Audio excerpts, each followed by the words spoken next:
Hi guys, it's Jess from Honest Fiction and welcome back to my channel. Stick around to hear my romance book haul.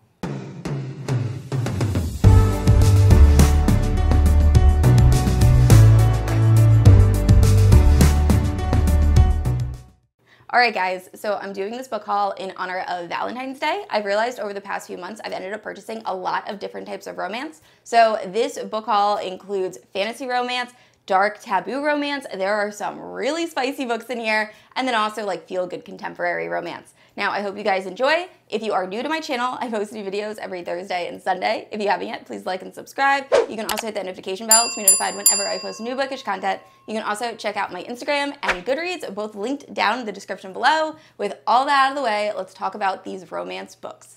All right, so starting off with one of my favorite books on this list, we have All Roads Lead Here by Mariana Zapata. This is my first Mariana Zapata book. However, I will definitely be reading more.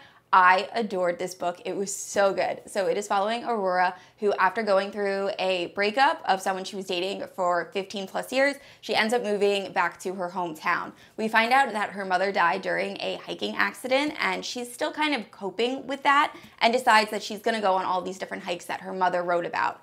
And when she gets to her small town, she ends up renting a room from our grumpy love interest Rhodes, and it goes from there, and it's so good. It's grumpy sunshine trope, which actually isn't a trope I'm a huge fan of, but it really worked with this.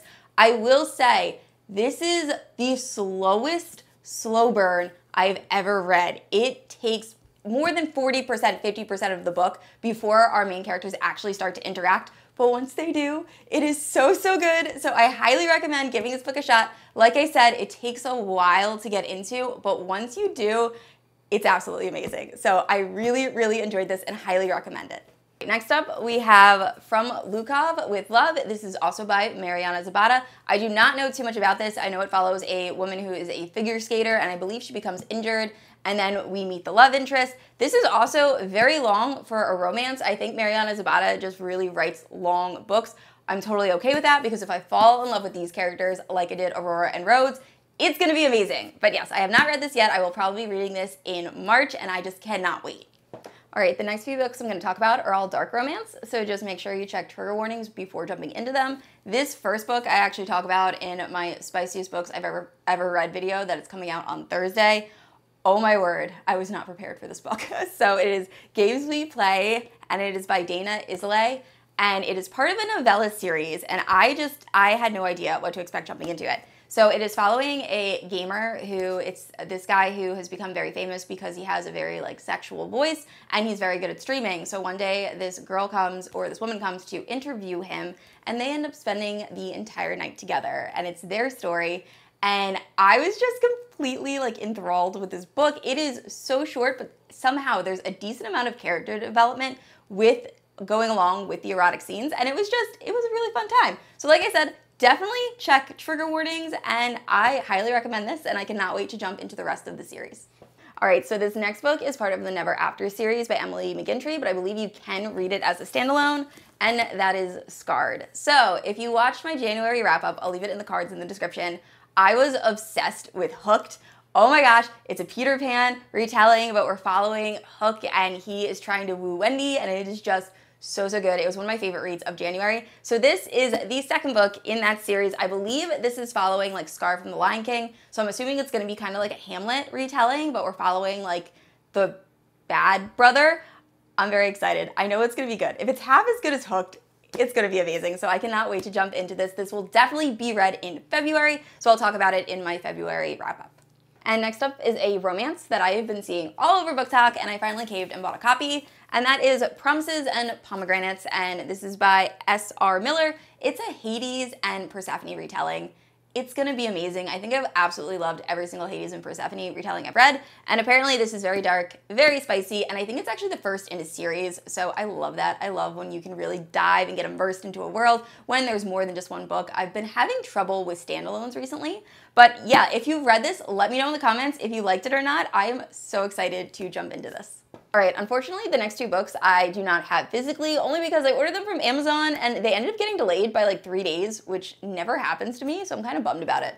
But the first one is Haunting Adeline, and this is by H.D. Carlton. I was not at all prepared for this book. So I heard it was really dark and definitely check trigger warnings. However, I started this book at like 11 o'clock at night on a Saturday and I was up until 3 a.m. reading it. It is very disturbing. Like I said, definitely check trigger warnings because there are a lot. I mean, it deals with everything you could possibly imagine. However, I was just addicted. Like I had to finish it. So it is following this girl, Adeline, who moves into her grandmother's house after her grandmother passes away, and it's like this old dilapidated building, and suddenly she starts noticing that she might have a stalker. And it goes from there, and it is dual perspective. We're following Adeline and the stalker, Zaid, and wow. So anyway, like I said, I very much enjoyed it. I know there are people out there that will absolutely hate it. It really depends on your taste. It is super, super dark. Check trigger warnings.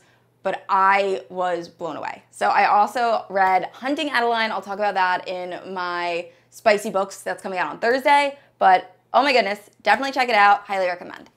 And the other book that did not make it in time for this video is Black Sunshine by Karina Halle. I feel like we were all sleeping on this book, or just I didn't know it existed. So it randomly came up on like a Goodreads recommendation and I loved it. It is like dark, spicy Twilight. And it was so good. I had such low expectations jumping in, and then I couldn't put the book down. So it is following Lenore, who is, unbeknownst to her, she was raised by witches, and then one day she is kidnapped by a vampire. And then he kind of teaches her about herself, the romance blooms, and it is so good. It is so hard to put down. I cannot wait to read the sequel. Unfortunately, I listened to the first one via audiobook, and the second one they don't have for audio. So I actually have to read it on my Kindle. But I am still so blown away by this duology. Please read it if you have not yet. It is just so good.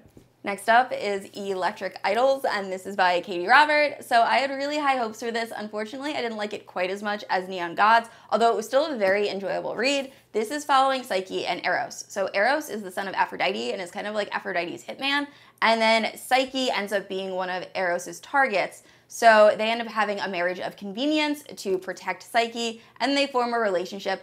I don't love the marriage of convenience and the fake dating trope. It's just not one of my favorites, so I kind of knew I wasn't going to love this as much as Neon Gods, but it was still very enjoyable. The only issue I have with this series also is the world building is just a little bit muddled. It's kind of hard to figure out exactly what's going on. I noticed that in Neon Gods, and that was my one critique for Neon Gods, but still, very enjoyable read. I feel like Katee Robert can do no wrong when it comes to like the spicy scenes, so highly, highly recommend.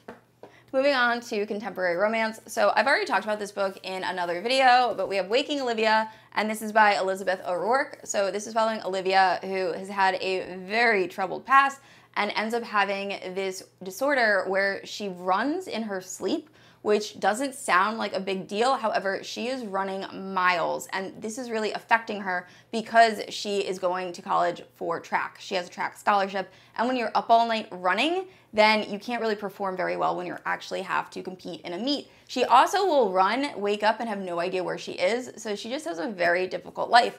And then she meets her new track coach, and he decides that he is going to help her, and the story goes from there. I found this to be a very unique romance. It's not really taboo. It is coach and student relationship, but I think he's only like 5 or 6 years older than her, but it was a very cute story, and I very much enjoyed it.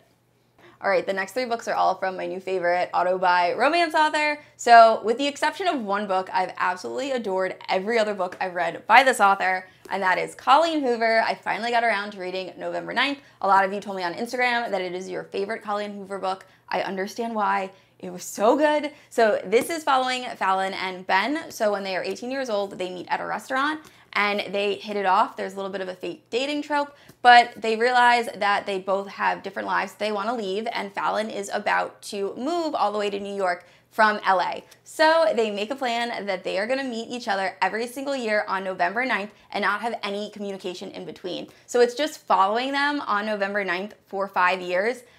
And oh my goodness, it was so good. I love the way Colleen Hoover writes her male characters. You just feel for them. They're all emotional. I love it. So I will say the big twist ending felt very unnecessary and a little bit ridiculous. That's the only thing that pulled me out of this book. However, it was still a 5-star read. I still very much enjoyed it. Highly recommend it, and I highly recommend everything that Colleen Hoover has written, with the exception of the one that I absolutely hated. And next up is a book I already talked about in my January wrap-up, so I'm not going to go in depth, but it is Maybe Sunday by Colleen Hoover. This is following Sydney and Ridge. So in the very beginning of the book, Sydney ends up having a fight with her boyfriend, finds out her boyfriend was actually cheating on her with her roommate. So Sydney ends up moving in with a guy she barely knows named Ridge, and they end up writing music together, and it's a very emotional story, and it's absolutely amazing. Besides Atlas, Ridge might be one of my absolute favorite Colleen Hoover main characters. I just love that he has his flaws, but still, he's just so good. So I really enjoyed this. This is probably in my top 5 Colleen Hoover books. Definitely give it a try if you have not already. All right, and the last Colleen Hoover book on this list is Reminders of Him. This is Colleen Hoover's newest release. So it is following single mother Kenna, who when she ascends to a long period in jail, she ends up giving custody of her daughter away. And after serving 5 years, she tries to reunite with her daughter. However, the people that have custody of her daughter want Kenna to have nothing to do with her daughter's life. So Kenna ends up meeting Ledger at the town where her daughter lives, and they hit it off, and it kind of goes from there. I very much enjoyed this. However, after reading Maybe Someday and November 9th, I can see why people weren't as crazy about this book. This book feels a little bit different than Colleen Hoover's. It still feels very formulaic to Colleen Hoover's formula, but it also feels a little bit more emotional. We're kind of dealing more with Kenna and her grappling with the fact that she's lost custody of her daughter. And I just feel like this one is a little bit more less fluffy romance and a little bit more trauma, although they all are traumatic books, but this one just feels extra sad. However, I still very much enjoyed it. And for those of you who have read It Ends With Us, which is by far my favorite Colleen Hoover book to date, I think Colleen Hoover just announced that she's going to be releasing It Starts With Us, which is either a prequel or a sequel, and I cannot wait. It comes out in October. I'm very excited. So that is just some awesome news that I wanted to share with you guys. All right, and the last 2 are also contemporary romance. So the first one is The Heart Principle, and this is by Helen Hoang. I have not read the other 2 books. I think it's The Kiss Quotient and another book. I've heard you can read this as a standalone, and I've heard this is very, very good. So it is following our main character that has become very successful after having a viral YouTube video. And then I believe her boyfriend at the time says he wants an open relationship before he can really commit to her. So she decides to have a string of one-night stands, and it goes from there. And I believe she ends up falling in love with one of the people that she has a one-night stand with. But it sounds really good. It's getting amazing reviews on Goodreads. So I ended up picking this as one of my Book of the Month picks, and I'm very excited to jump into this. All right, and last up we have Well Matched by Jen Deluca. This is the 3rd book in the Well Met series, or the Renaissance series. It's one of my absolute favorite adult contemporary romance series. It is so good, but this is following April and Mitch, and I love Mitch. So April is about to be an empty nester. She's a single mother, and her daughter is about to go off to college. So she's been living in this small town for a very long time, but she's never really made any friends or have any like real connections. And then one day she sees Mitch at a bar, and they end up doing the fake dating trope, and then it goes from there. And it's so good. I love Mitch as a character. He's in the other 2 books, and he's just always been my favorite, so I couldn't wait for a book about him. And also I really like the fact that April is a little bit older than Mitch, and it just deals with some stuff that I'm not used to reading about in contemporary romance. The one thing I did not enjoy about this book is the miscommunication 3rd act is so annoying. I just really wanted to shake April because of the miscommunication trope. I feel like it's a trope a lot of romances use towards the end of books, and it's just, I'm not a fan of it. But overall, I very much enjoyed this. I definitely like this better than the 2nd book in the series, although all 3 are amazing, and highly recommend if you have not read this series yet. All right, guys, that's it for my romance book haul. Thank you all so much for watching. If you've read any of these books, please let me know down in the comments what you thought about them. And also, what is your favorite romance read? I said this already, but I post new videos every Thursday and Sunday. And if you haven't yet, please like and subscribe. I will see you all next week. Bye.